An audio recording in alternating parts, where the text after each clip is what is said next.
എത്ര രാത്രികൾ കണ്ണീരിൽ കുതിർന്ന തലയിണയിൽ മുഖമമർത്തി ഞാൻ ഉറങ്ങാതിരുന്നിട്ടുണ്ട്.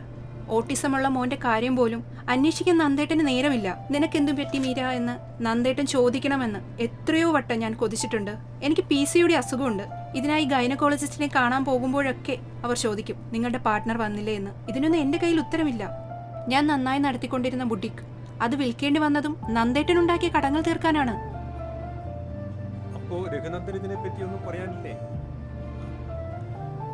എന്റെ പ്രൊഫഷണൽ തിരക്ക് എന്താ ഇവൾക്ക് മനസ്സിലാവാത്തത്? എപ്പോഴും കുറ്റം മാത്രം.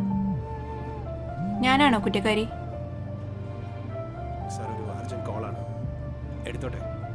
Okay, carry on. ഹലോ, ആണോ? മീര, ഈ ഫാമിലി ലൈഫിൽ ചിലപ്പോൾ ഒരു അഡ്ജസ്റ്റ്മെന്റ് വേണ്ടി വരും. അതൊരു ഗിവ് ആൻഡ് ടേക്ക് ആണ്. അപ്പൊ നമ്മൾ കേസ് ജയിച്ചോ? Oh, it's a really great news.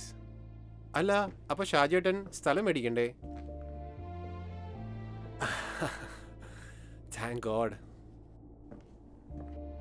ഈ ഒരു സിറ്റുവേഷനിൽ ഇങ്ങനെ ന്യൂസ് എനിക്ക് അത്യാവശ്യമായിരുന്നു. എനിവേ, ഇപ്പോഴൊന്ന് ആശ്വാസമായത്. ഇതിപ്പോൾ മീര അറിഞ്ഞ എന്നെക്കാളും അവളായിരിക്കും സന്തോഷിക്കാൻ പോകുന്നത്. ഇപ്പോഴും എനിക്ക് വിശ്വസിക്കാൻ പറ്റുന്നില്ല. ഓക്കെ സാർ, ഓക്കെ, ഞാനിപ്പോൾ പിന്നെ വിളിക്കാം. എന്തേ?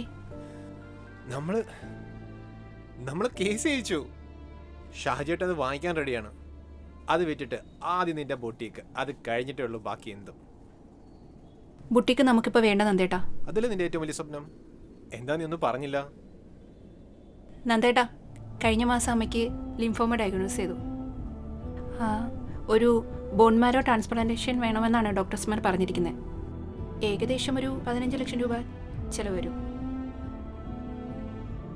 അത് കഴിഞ്ഞിട്ടും ചികിത്സ ചിലവ് ഒത്തിരി ഉണ്ടാവും.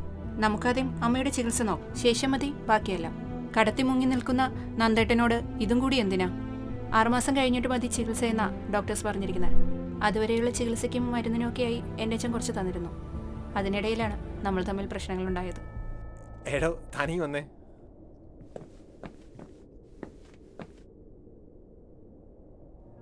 തന്നെ എനിക്ക് മനസ്സിലാക്കാൻ പറ്റിയില്ല.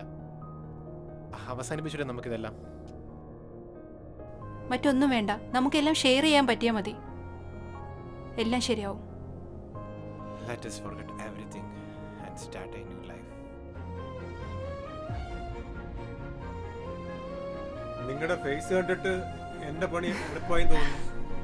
എന്നാ പിന്നെ കേസ് പിൻവലിക്കാം അല്ലേ?